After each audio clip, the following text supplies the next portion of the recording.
Welcome back.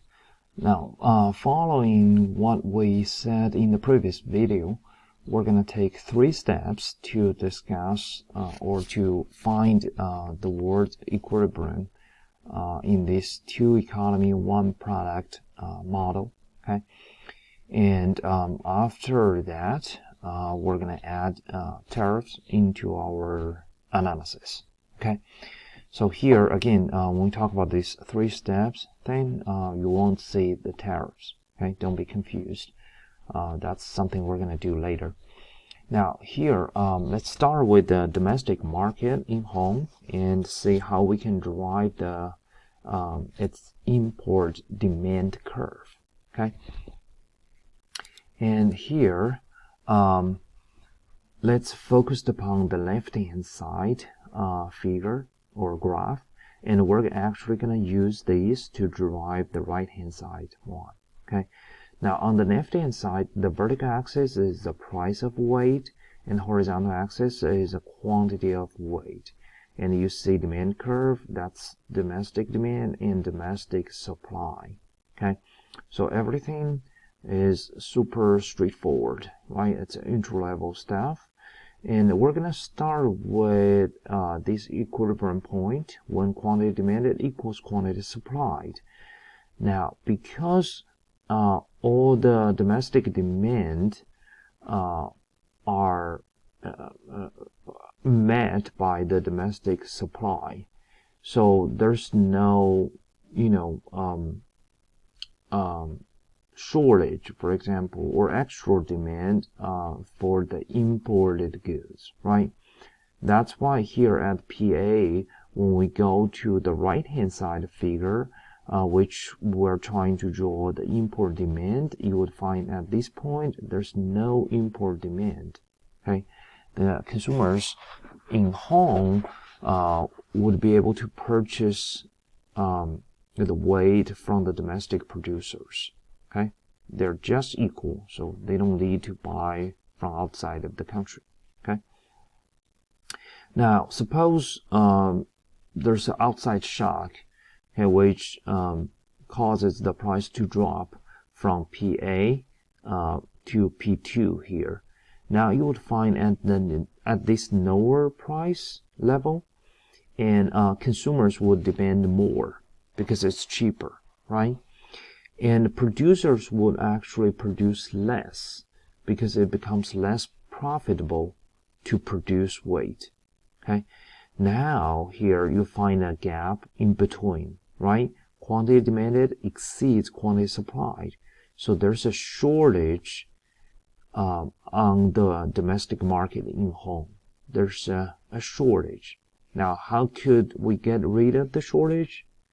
How could the consumers still buy what they want to buy? They can get it from foreign, right? They can import weight from foreign. So here, this shortage, D2 minus S2 would give us this point here at 2.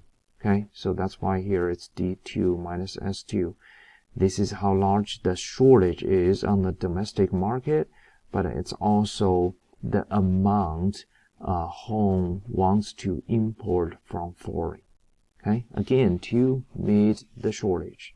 Okay, now suppose the price continues to drop from P2 to P1, we find the shortage becomes larger, right?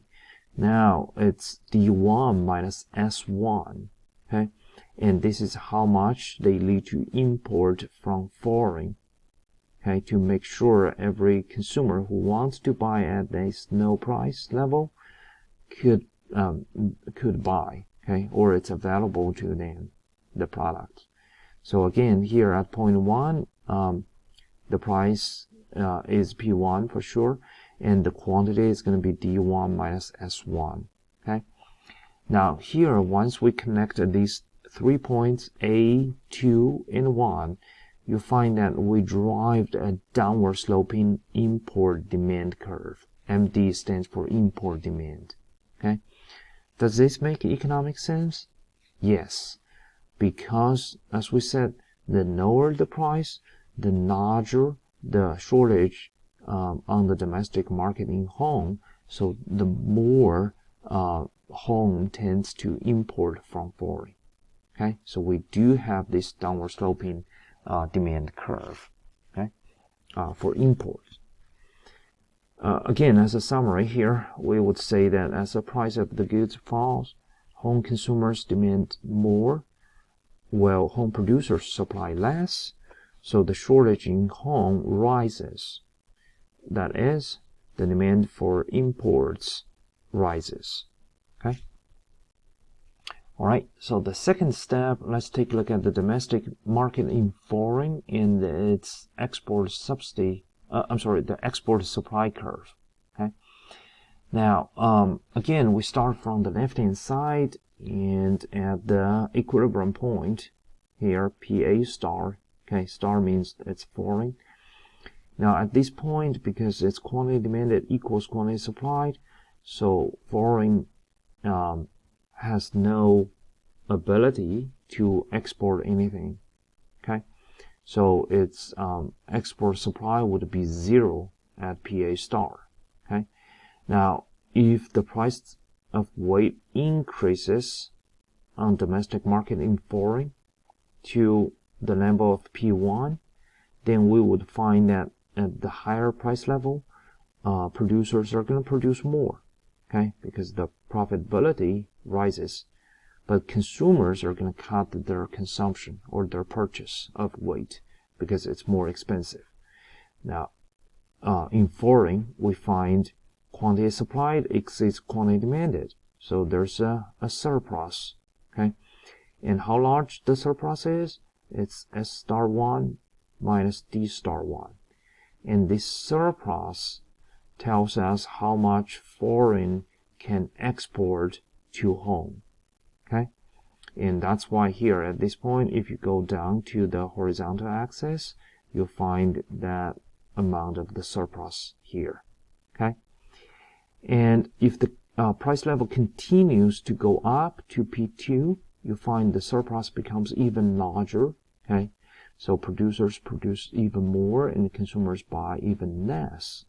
And then again, this S star 2 minus D star 2 would be the amount of export the foreign could provide, okay, to home. So again, we're looking at this point and go down to the horizontal axis. This is how large the surplus is, okay, and which is, of course, what's available to export to home, okay. And again, here we, if we connected these 3 points, we find the upward sloping supply curve. Remember, here is the export supply, okay. Does this make economic sense? Yes, because the higher the price, the more of weight available to export. Okay, so that's how we end up with this upward sloping export supply curve. Okay, so here you probably already find that the good thing is when we look at the import demand and export supply, they take the very similar shape as the regular supply and demand curves. Okay, so the demand is downward sloping, supply is upward sloping. Okay, so there's nothing that's kind of the counterintuitive. Okay, again, as a summary here, as the price of the goods rises, foreign producers supply more while foreign consumers demand less, so that the supply available for export rises. Okay, now this is the second step. The third step we're going to do is we put these two together, okay? I mean, the import demand and export supply, so we can figure out the equilibrium on the world's market, okay, on the global market. Again, the vertical axis is still the price, okay? The horizontal axis would be the quantity. Now, once we put the import demand and export supply together, there must be an intersection point, okay, which tells us the equilibrium on the global market. Okay, so if you go to the vertical axis, you'll find the equilibrium price. or equilibrium world price.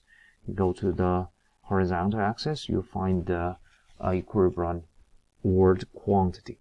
Okay. All right. Again, the equilibrium point would be when the two curves cross each other on the graph. Okay.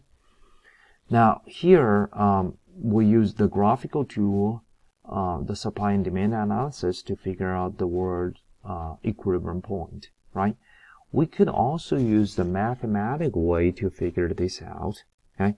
Now don't be scared when I say mathematical way, because here it's going to be super straightforward. Okay. Now here let's start with the import demand in home and export supply in foreign. Remember here, because we're talking about the equilibrium condition, so these two are going to be equal. Okay, these two are going to be equal. We are not trying to say the import demand in home is always equal to the export supply in foreign.